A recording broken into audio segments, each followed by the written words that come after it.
Hello. Oh, there we are.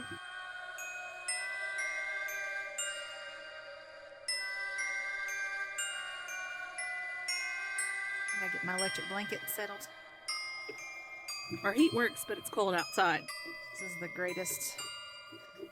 I think there are fewer inventions as amazing as the electric blanket. Like, who thought to do that? Naps are so great, and they're even better with a heated blanket. Correct. Is this right? I need you guys to know that I watch Kara adjust my microphone for me every time. And I still, for the life of me, have no idea what she does. I'm like, how is that different from, how can you look at it? Help.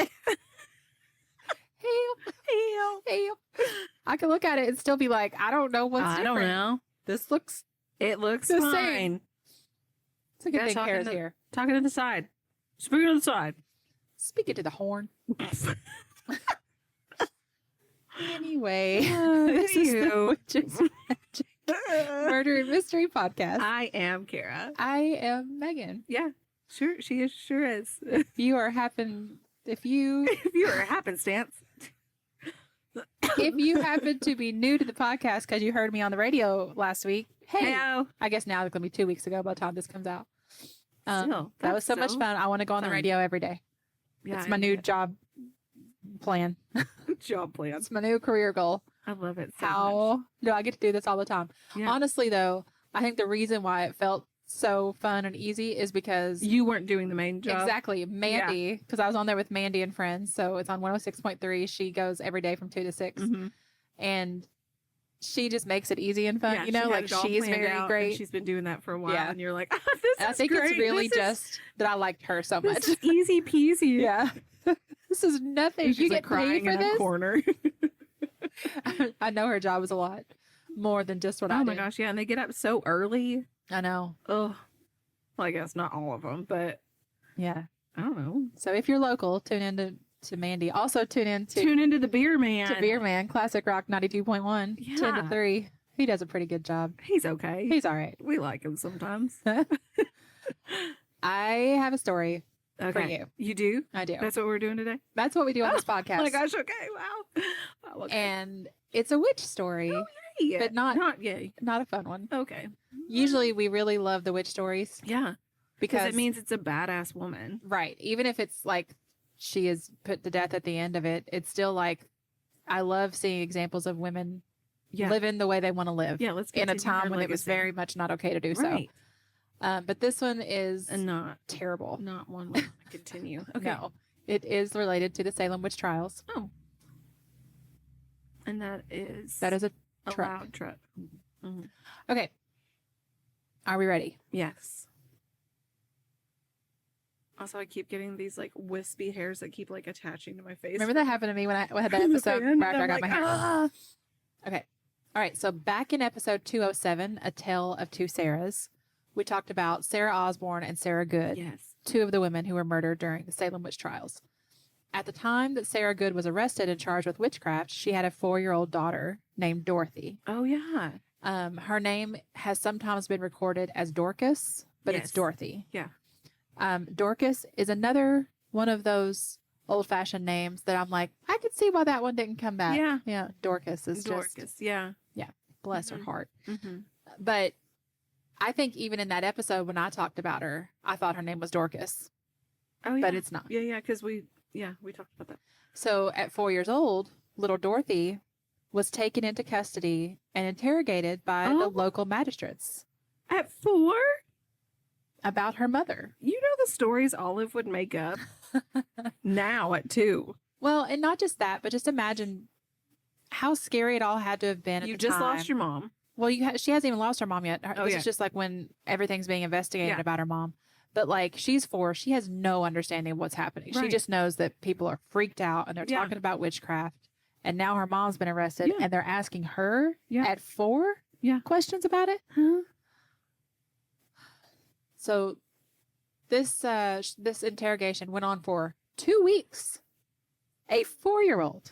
I don't think it was like nonstop for 2 weeks, Yeah, but like 2 still, weeks. they drug it out that long.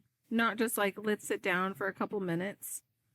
2 weeks. Until finally hungry, cold, and Right. missing her mother, Dorothy gave in and told the investigators what they wanted to hear. Oh my gosh. How easily Can you would they be convince able to exactly a small child? when we talk about the psychology of a false confession, now throw in the fact that this is a child. A child, a 4-year-old. Oh my gosh. And so she told investigators, yes, my mother is a witch, and I have seen her personally make deals with the devil. Oh. And then Dorothy was put in jail right along with her mother. What? Both of them charged with practicing witchcraft. They charged A 4-year-old. a 4-year-old. What? According to the magistrates, she had confessed, Kara. Oh, she did? She admitted that she had this little snake that her mother had given her. And they were like, well, that's clearly a familiar, so you must be a witch. So she's like, yes, I have a snake that my mom gave me. And they're like, that's She's a probably confession. like, guys, look at this. She's basically telling us. Yeah. I hate this so much. So again, at 4 years old, she is the youngest person arrested during the witch trials. Oh. So here's what Reverend Lawson said about her interrogations. And this is a quote from the 1600s. So prepare.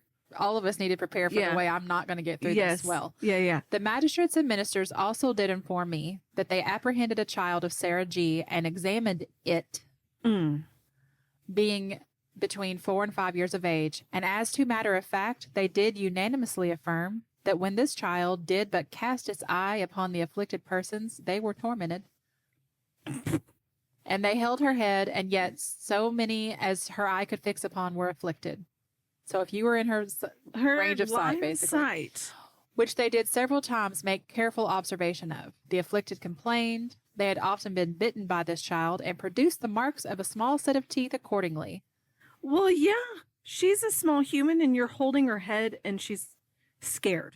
And so she was committed to Salem prison. I think this is a good example of how sometimes even children, if they are deemed to be of the wrong kind, whether, let's just say hypothetically, Kara, that it's the wrong nationality, right? Yeah, the wrong race, the wrong genetic code, or their mom has been accused of witchcraft. It's like people forget they're human. They're tiny little human beings. Who trust us to take care of them. And if that's your basic level, you can't take care of the children. What are you doing? Ann Putnam had this to say about Dorothy Good on March 3rd, 1692 deposition. And there's a episode on the Patreon where I do a pretty deep dive on Ann Putnam. And, you know, it's not favorable. I also see that she was also a child. Yeah, she was young. So it's just frustrating. Okay. She was just following instructions. Yeah. I mean, she was also under the influence of adults who were manipulating her to do their dirty work. So gross. This is her talking. I saw the apparition of Dorothy Good, Sarah Good's daughter, who did immediately almost choke me and tortured me most grievously. And so she hath several times since tortured me by biting and pinching and almost choking me, tempting me also to write in her book.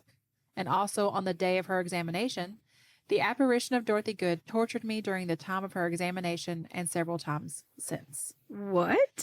If you all remember, one of the things that kicked off all of this was the fact that Ann Putnam and her little friends were messing around with witchcraft themselves, like in the playful way that young girls do, like even today. Right. And I'm sure when part of me thinks when she's like, she tempted me to write in her book, I think she might be like covering her ass, covering her butt a little bit. Sorry, Mom. Sorry, Mom. Okay, so when Sarah Good went to trial, she was convicted, and part of the evidence used to convict her was her daughter's testimony that had been forced out of her. And can you just imagine that part? Either? Oh my gosh. I don't know how much Dorothy was old enough to understand. Yeah. But to realize that. Or later in life to realize. Yeah. Oh my gosh. So Sarah was hanged on July 19th, 1692. Dorothy was imprisoned from March 24th until December 10th, 1692, when her father managed to come up with the 50 pounds required to pay for her bail and board. Because remember, even if they weren't charging her with anything, you couldn't get out of jail until someone paid your expenses of jailing you. Even if they jailed you and you were innocent. Yeah. Oh my gosh. What kind of business you running here? She was never indicted and never went to trial. She just sat there in prison for 34 weeks and 4 days. This little girl. 4-year-old. And she was 5 at the time she was released. So she celebrated a birthday in there. At that point, the psychological damage that had been done to Dorothy destroyed her life. Oh, yeah. So while in jail, her mother was pregnant when she was arrested. So she watched her mother give birth. Oh, my God. Now, she also had to deal with the fact that this newborn baby was her little sister. Her name was Mercy. She died shortly after birth, likely from malnourishment or the harsh conditions of imprisonment. And then Dorothy watched as her mother was led away to her death. Oh, my God. At some point in this time, Dorothy was separated from her mom because her mom was taken to a different prison. Yeah. And I don't know. I couldn't tell. The timeline was a little confusing if the little sister had died before or after they were separated. Okay. But regardless, Dorothy had been able to be at least with her mom for the beginning of her imprisonment, but then her mom was taken away, and then she knows, she died. Yeah. And they probably shoved that in her face.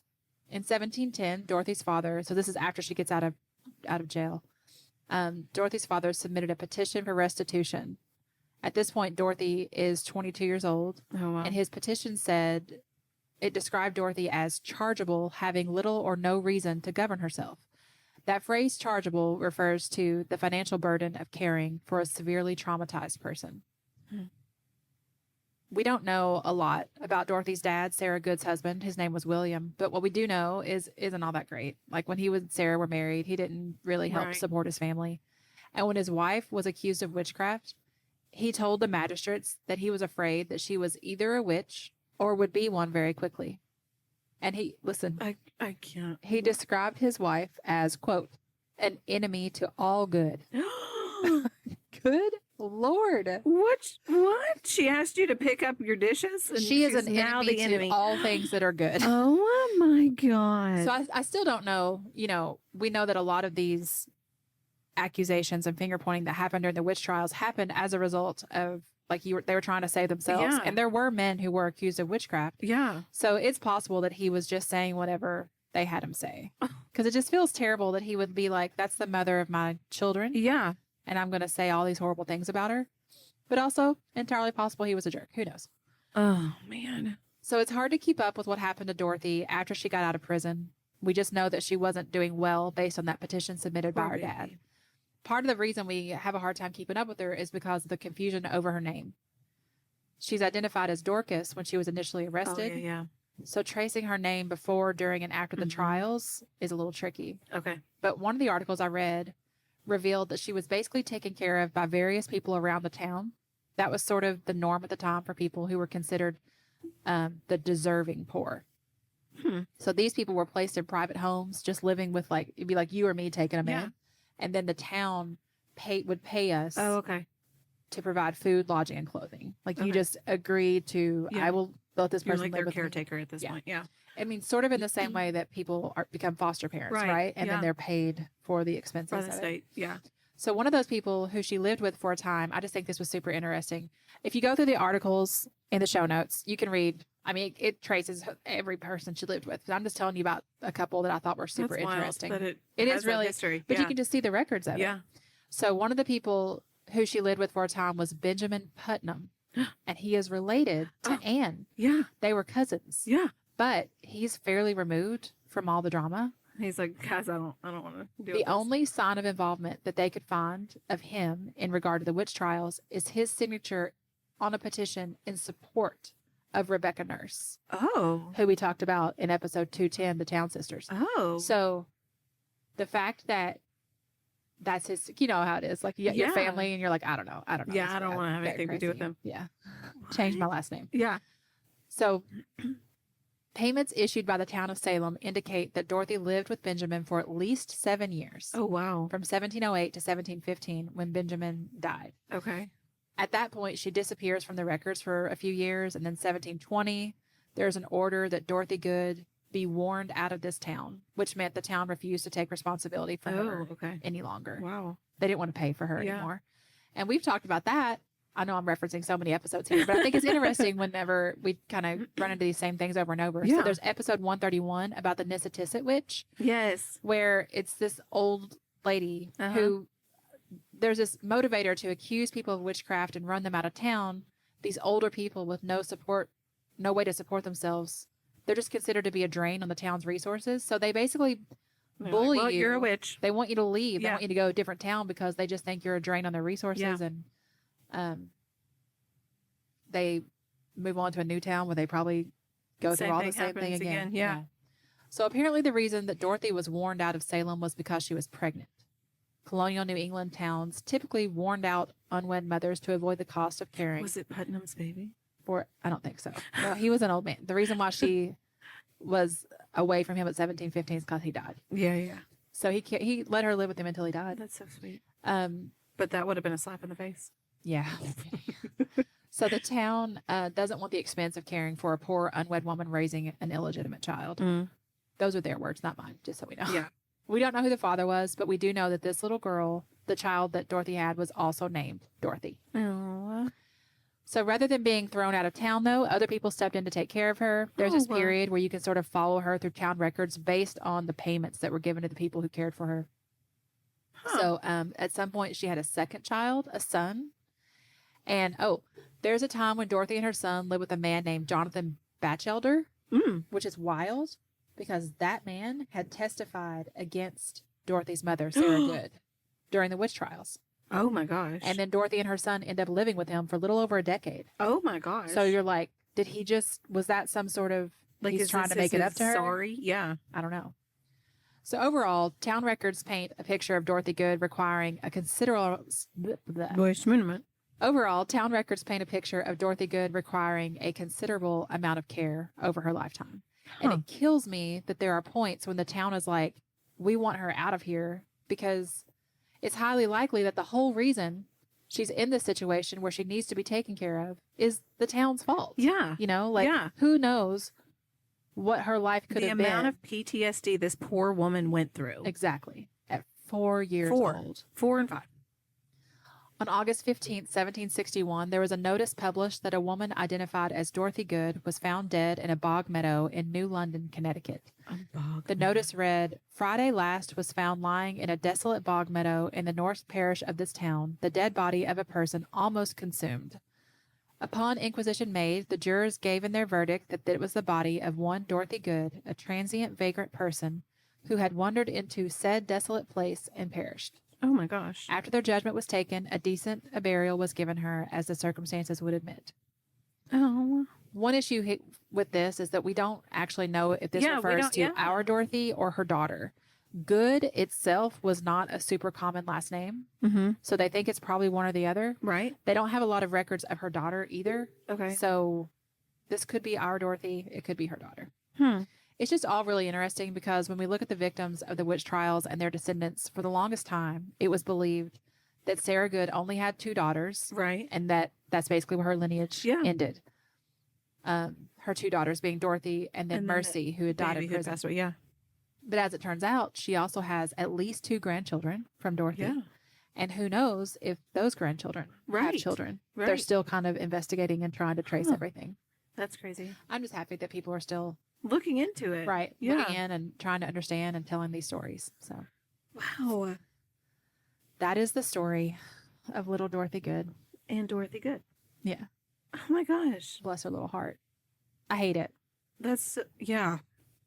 I like learning about her. I think it's important that her story is told and that now we all know about her. But the amount of trauma it's such a terrible poor story. Baby went through for the rest of her life. And we've talked about this in other episodes about witch trials in other parts of the world. Like they had no qualms about accusing children. Yeah. They really didn't care. It's really, really awful. Horrible humans. Okay. Well, on that note, that's the end. Sorry, guys.